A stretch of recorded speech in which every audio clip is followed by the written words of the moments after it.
Sa mi tu strašne páči, že Tatry sú pre mňa ako taký amfiteáter, že máš tu úplne všetko a máš to tu, vieš, že tu máš niečo, tu máš niečo, tu máš niečo, tu máš niečo a máš strašne tak akože krátku cestu k tomu. Na rozdiel od Alp, kde musíš ísť, ja neviem, no diaľku, poriadnu diaľku a máš jednu vec. Potom zase diaľku a máš druhú vec. A tu na to máš proste sa takto pozrieš a že Slavkovský, máš Gerlach, máš Lomničák, hej, a za tým ďalšia nejaká dolina, hej, čiže relatívne veľmi blízko.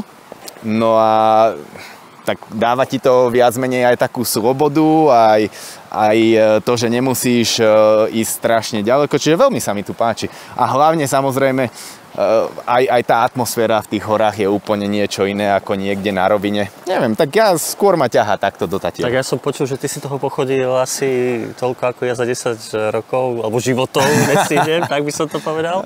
No.